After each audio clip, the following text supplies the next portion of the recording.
बिस्मिल्लाहिर्रहमानिर्रहीम अस्सलाम वालेकुम। Welcome back to my channel. आप सब कैसे हैं? आई होप आप लोग बिल्कुल ठीक होंगे। हम भी अल्हम्दुलिल्लाह से ठीक हैं और मेरी दुआ है आप लोग जहाँ कहीं भी रहें अल्लाह पाक की अमान में रहें। कोई दुख गम परेशानी ना तो कभी आप लोगों के पास आए और ना ही कभी हमारे पास आए, आमीन। सहरी जूँ ही होती है ना, उसके बाद नवीद जो हैं वो चले जाते हैं हॉस्पिटल डायलिसिस के लिए। आप लोगों का नवीद को इतना सारा हौसला देने का आज पता क्या रिज़ल्ट निकला है। पॉजिटिव कमेंट्स जब इंसान पढ़ता है ना, पॉजिटिव वाइब्स आ रही होती हैं तो इंसान बहुत चेंज होता है मेंटली तौर पे। और जब मेंटली तौर पे इंसान थोड़ा चेंज होता है ना, फिर वो हिम्मत भी करता है। ये देखिए नवीद मुझे खुद ही कहती हैं आज मैं ना कटिंग करवाने जाता हूँ, वैसे भी आज फ्राइडे है। और वो फिर गए कटिंग करवाने, वहाँ से उन्होंने मुझे कॉल की, कहते हैं मैं ना वापसी पे आते हुए बच्चों को भी ले आता हूँ। तो मेरा ख्याल है वो बच्चों को ले के आ रहे हैं। बेल हुई है, देखते हैं कौन आता है ऊपर। जिस तरह बेटियां जो है ना वो अपनी हर बात अपनी माँ से कर लेती है ना, मुझे लगता है आप लोग भी मेरी फैमिली है तो मैं अपनी हर बात, हर अच्छी बुरी खुशी गमी हर चीज़ आपके साथ शेयर करती हूँ। और फिर आप लोग इतना सारा सपोर्ट करते हैं ना, तो मुझे नहीं लगता कि यहाँ परदेश में मैं अकेली हूँ। मुझे लगता है मेरे आसपास बहुत प्यार करने वाले रिश्ते हैं, बहुत प्यारे।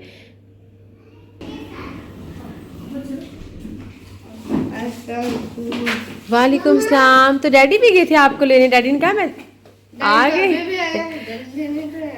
मामा मैं तो पैदल जाऊंगी। पैदल आ गए हो? हाँ, आ गए आप लेकिन कटिंग मैं करवा के? छोटा वाह जी, मामा बड़ी सोहनी कटिंग कराई है आपने, हैं माशाल्लाह। फ्रेंड तंग किया थोड़ा, छोटी है ना अभी, तंग किया भाई को? मम्मा मैं कुछ जुड़ा तो उसने मुझे जुड़ा दी दिया। भाई को तंग ना किया। हम लोग वो बोला अकेले चुका दो, मैंने बोला गला की मैं आपको। जी जी। अच्छा यहाँ पे ना सबसे पहले मैं आपके साथ रेसिपी शेयर करती हूँ। इतने मज़ेदार किस्म की ना कि आप बनाएंगे तो याद करेंगे।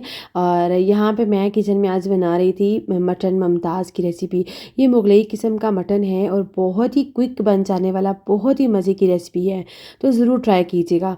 मैंने यहाँ पे क्या किया, मैंने लिए 2 अदद प्याज और इनको मैंने बिल्कुल बारीक बारीक जो है वो स्लाइस में कट कर लिया है। उसके बाद क्या करना है, एक कोई भी पैन ले लें और उसके अंदर डालें जी ये प्याज कट किया हुआ, और उसके साथ ही इसके अंदर जाएगा तकरीबन 1.5 से 2 कप के करीब पानी। 15 से 20 इसमें डाल दीजिए बादाम, 2-3 सब्ज़ मिर्चें, ये तीखे वाली है तो जस्ट मैंने 3 डाली हैं, 3 सब्ज़ मिर्चें डाल लें। उसके बाद मटन की मैरिनेशन करने के लिए क्या करना है, अदरक लहसुन लिया है और साथ मैंने यहाँ पे योगर्ट लिया था तकरीबन हाफ़ कप। और उसके साथ ही मैंने यहाँ पे क्या किया, पैन के ऊपर मैंने धनिया और जीरा जो है इसको हल्का सा जो है वो भून लिया था। और ये जो भुना हुआ ज़ीरा होगा ना, उसकी क्या खुशबू आएगी कि आप याद करेंगे। भुना कुटा ज़ीरा और धनिया, ये जो ज़ीरा था साथ धनिया था, इसको मैंने मोटा मोटा सा चॉप कर लिया। साथ ही ब्लैक पेपर मैंने डाली है, वो भी बिल्कुल पाउडर फॉर्म में नहीं डाली, चॉप की हुई मैंने डाली है। और इसके साथ ही थोड़ा सा साल्ट डाला है और बस इसको मिक्स करके यहाँ पे मटन को मैरिनेट करके 1 से 1.5 घंटे के लिए आपने रख देना है। चाहें तो आप उसी टाइम भी बना सकते हैं। उसके बाद क्या किया, मैंने यहाँ पे प्रेशर कुकर लिया है, उसके अंदर सारे जो खड़े मसाले हैं थोड़े थोड़े से वो डाले हैं और ऑयल डाल के उसके बाद मैंने ये जो मैरिनेट किया हुआ मटन था वो इसमें ऐड कर दिया है। और इसको फिर अच्छी सी जो है ना इसकी मैंने भुनाई करनी है। दूसरी साइड पे यहाँ पे मुझे बनानी थी खीर, तो जब मैं किचन में खड़ी होती हूँ ना तो साथ साथ जो भी काम करना है वो मैं सारा कंप्लीट एक साथ ही कर लेती हूँ। यहाँ पे देखें जी मटन हमारा भुन रहा था, जब अच्छी तरह भुन जाएगा, घी इसका सेपरेट हो जाएगा ना, तब तक इसकी अच्छे से भुनाई करनी है। और फिर दूसरी तरफ जो है ना हमारे अनियन जो है 20 मिनट के लिए जो है ना वो भी उनको हमने कुक कर लिया था। उसका जो लेफ़्ट ओवर पानी था वो मैंने यहाँ पे डाला जी मटन में, थोड़ा-सा पानी मैंने और डाला और इसको मैंने यहाँ पे लगा दिया प्रेशर 15 मिनट के लिए। साथ-साथ जो है वो हमारी खीर आज मैं बना रही थी पैकेट वाली खीर, क्योंकि ये मुझे किसी को भेजनी थी, तो उनको जो है ना वो पैकेट वाली पसंद है, तो मैं पैकेट वाली बना रही थी।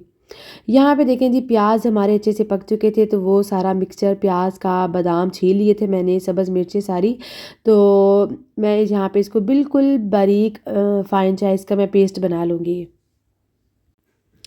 और दूसरी तरफ देखें जी मटन हमारा अच्छे से गल गया था, तो ये वाला पेस्ट जो है मैं इसमें डाल दूँगी, अनियन का जो पेस्ट था वो मैं इसमें डाल दूँगी मटन में, और इसकी फिर तकरीबन 10 से 15 मिनट के लिए मज़ीद भुनाई कर लेंगे। आप बिल्कुल भी मत सोचिएगा कि इसमें कच्चे प्याज की स्मेल आएगी, नहीं, प्याज हमारा पहले जब पक चुका है ना तो उसकी राह स्मेल सारी ख़त्म हो गई है, कड़वापन उसका ख़त्म हो गया है और पता भी नहीं चलेगा। अच्छी सी भुनाई करने के बाद चाहें तो आप इसमें हल्की सी ग्रेवी रख लें, मैंने ग्रेवी नहीं रखी थी, बस मैंने इसको ऐसे ही रेडी किया था। और ये देखें जी मुगलई किस्म का भुना सा मटन हमारा रेडी हो गया था, और बस इसको थोड़ा सा धनिया डाल के हल्की सी सब्ज़ मिर्च डाल के इसको गार्निश कर लें। मज़ेदार किस्म का हमारा जो है रेडी हो गया था सालन, और वो भी इतने थोड़े स्पाइस में ना, बिल्कुल घर के मसालों से, और इसका टेस्ट बिल्कुल एक अलग सा है। और ये देखें जी खीर हमारी ये भी अल्हम्दुलिल्लाह से रेडी हो गई थी। ये 2 दिन की वीडियो मैं आपके साथ शेयर कर रही हूँ। फ्राइडे वाले दिन जो है ना ये यहाँ पे हॉस्पिटल से कॉल आई, उन्होंने कहा कि नवीद की जो मशीन है इसको उतार दें, और एम्बुलेंस वो कह रहे थे कि हम लोग भेज रहे हैं, उनके हाथ पे आप लोग जो है ना ये मशीन भिजवा दें। तो बस मैंने ना फिर ये उतारी में नवीद की मशीन, इनको इतना इसने इरिटेट किया हुआ था ना, 3 दिन इनकी लगी रही है, तो बड़े वो इससे हुए हुए थे। उसके बाद यहाँ से ही व्लॉग स्टार्ट हो जाता है जी कल का। फ्राइडे को फिर मैंने मज़ीद कोई शूटिंग नहीं की थी वीडियो की। शाम टाइम नवीद की थोड़ी तबीयत ख़राब हो गई, बीपी उनका हाई हो गया, तो बस दिन को मैंने हंडिया बनाई हुई थी, रात को बस मैंने झटपट से सालन बना ली और बस हमने फिर खाना खाया। ऊपर पहले ऊपर पड़े हैं कौन से? का ये वाले पहने हैं। हाँ सो स्वीट। हुरैन जा रही है जी आज मामा के साथ मार्केट, और हुरैन पहन के जाएगी ये ड्रेस। चलाओ पहनाती हूँ आपको मैं। ये कल ये सैटरडे का दिन था ना, तो बच्चों ने कहा कि आज हम घर हैं और हम सब मिलके ना अच्छी सी क्लीनिंग करते हैं। रमज़ान जब से स्टार्ट हुआ ना, कोई बहुत जो डीप क्लीनिंग होती है ना वो मैंने नहीं की थी, बस जल्दी जल्दी जो एक नॉर्मल क्लीनिंग चल रही होती है ना, बस वही मैं कर रही थी। तो नताशा भी मुझे कह रही थी मामा कि हम सब मिल के जो है ना वो क्लीनिंग कर लेते हैं। और फिर वैसे भी जब 2-3 हफ्ते गुजर जाए ना, पूरे घर को डीप क्लीन ना किया जाए ना, एक अजीब सी उलझन होने लग जाती है। तो मैंने यहाँ पे सोचा कि सबसे पहले जो शू रैक है मैं बच्चों का वो सारा साफ़ करूँ, और बच्चों का शू रैक जो है ना वो मैंने सारा साफ़ किया। हुरैन मैडम जो है ना वो मेरे पास आके बैठ गई कि मैं आपकी हेल्प आउट करवाती हूँ।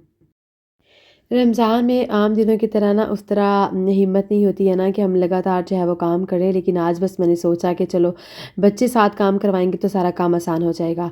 बस जल्दी जल्दी से ये देखें, हुरैन मैडम को मैंने बहुत मना किया कि आपने नए कपड़े पहने हैं, अभी आप रेडी हुए हो, पीछे हट जाओ। उसने कहा नहीं मामा मैं आपके साथ ही बैठ के जो है ना ये देखूँगी। तो ये शू रैक जो है ना ये सारा साफ़ किया, और उसके बाद ना मुझे कल परसों से बड़ी उलझन हो रही थी, फ्रिज को भी ना डीप क्लीन करना था, और मैंने सोचा कि चलो फ्रिज की डीप क्लीनिंग मैं कर देती हूँ। नताशा जो है वो बेडरूम्स वगैरह बच्चों के वो साफ़ कर रही थी। आप लोग इतनी सारी मोहब्बत देते हैं ना, जज़ाकल्लाह खैर, इतना सारा हौसला देते हैं, आप लोगों की मोहब्बतों का बहुत ज़्यादा शुक्रिया। और मैं आपको बताऊँ अल्लाह ताला की ज़ात से मैं कभी भी नाउम्मीद नहीं हुई, कभी भी मायूस नहीं हुई, और मेरा इस चीज़ पे इतना ज़्यादा बिलीव है ना कि अल्लाह ताला जो है ना जब हमारे बर्दाश्त का एंड हो जाता है ना, तो फिर अल्लाह ताला की ज़ात ज़रूर मोजज़ा करती है। और इस चीज़ की ज़िंदा मिसाल जो है ना वो ये है मेरा पाकिस्तान जाना। मैं तो बिल्कुल मरने वाली हुई थी कि 7 साल हो गए हैं, हर साल इंतज़ार कर के लास्ट ईयर तो ऐसा था कि बस सुबह शाम मेरा दिल ऐसे बंद हो जाता था कि मैं कब जाऊंगी पाकिस्तान। फिर कैसा मौजज़ा हुआ पता ही नहीं चला। वो कहते हैं ना कि जब इंतज़ाम होना होता है ना तो बस हो जाता है।